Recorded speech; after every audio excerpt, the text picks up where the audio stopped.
Joining us, Cook Political Report senior editor and elections analyst Dave Wasserman, NYU professor and MS Now legal analyst Melissa Murray, Jake Sherman still with us. So, Dave, talk to me about how this might affect the midterms, November. Well, it'll have a modest impact on the midterms because Alabama, Louisiana, Tennessee could do away with a black majority seat each. And 3 seats is a big deal when Republicans are sitting on such a thin majority. It's unlikely to save the majority from falling into Democrats' hands, given that there are at least 15 Republican seats that are in deep, deep trouble. But this has wider ranging implications. This has changed the way that gerrymandering is practiced. It's gone from kind of a clever, time-honored, smoke-filled bipartisan tradition to an out in the open, out of control conflagration of disenfranchisement, where Republican states are eradicating Democrats and black Democrats in these previously VRA protected seats, and we could see Democrats retaliate with even more Rorschach test gerrymanders in the North. Is there a timing issue here, Melissa? Because we had always talked about how the courts were loath to get involved in elections that were happening soon to change things. And these primaries are happening now in a lot of cases. Some of them have been delayed. So what was the court's reasoning in getting involved this late in the game? Well, as you know, the white voters who challenged the map the court invalidated last week in Louisiana versus Calais also requested that the court implement its ruling right now. That is a major departure from accepted court practice. Typically, there's a 32-day delay between when the court's opinion is issued and when it's actually handed down to the lower federal courts. Here, the court has decided that it's going to bypass that and give those challengers what they want, which is the immediate implementation of this decision without the 32-day delay. That prompted a sharp rebuke from Justice Ketanji Brown Jackson, who argued that the court.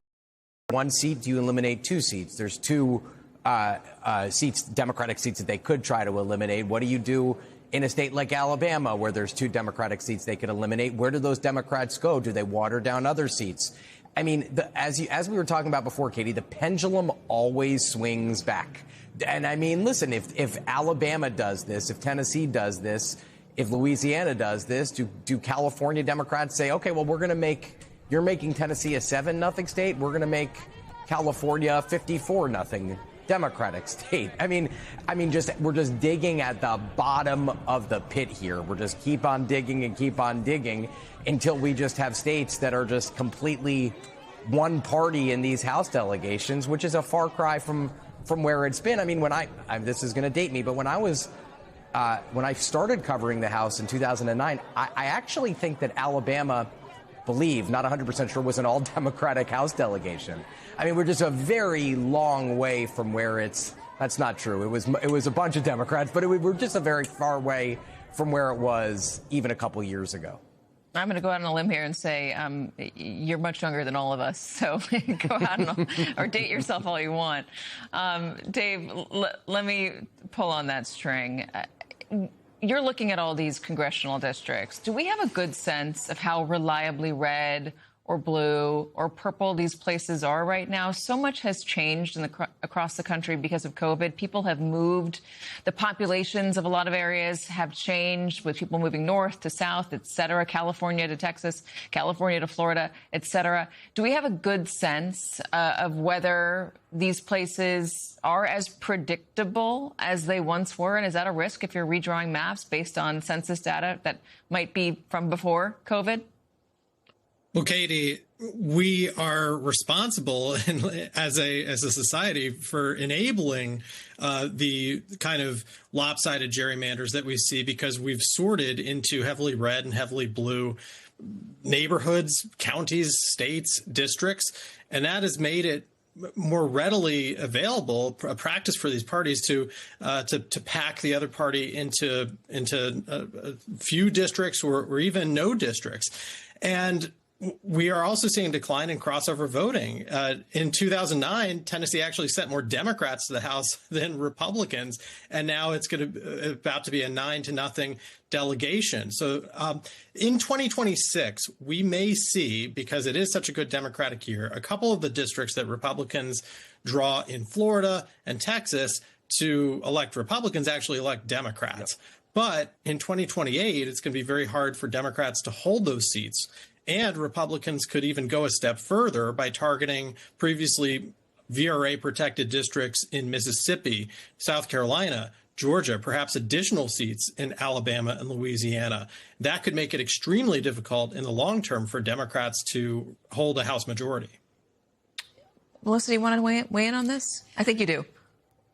So I totally take the point that residential segregation, the fact that people clump up in different groups, facilitates this. But I do think the idea that people are to blame for gerrymandering or because they have been gerrymandered, because they have decided to organize themselves into certain communities, is akin to saying that women who are sexually assaulted deserved it because of what they wore.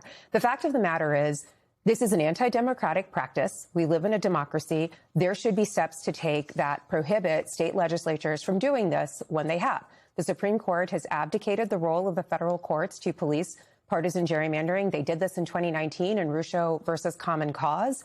And they have now exacerbated that by essentially saying you can't do racial gerrymandering. You can't remedy racial gerrymandering unless you can prove that there was intentional discrimination. And in the South, where many African Americans live, the fact of partisan affiliation and race run together, which is to say that many Democrats are Black. And because they are Black, it is easy to do partisan gerrymandering that also has a racial component. And we don't want to disaggregate. They negated race by saying politics matter more and just when they are inextricably bound up. And so, you know, I get the point, and it's true. It would be better if we would diversify where we lived and scattered, but that's not the point. The government's not supposed to do that. State legislatures aren't supposed to.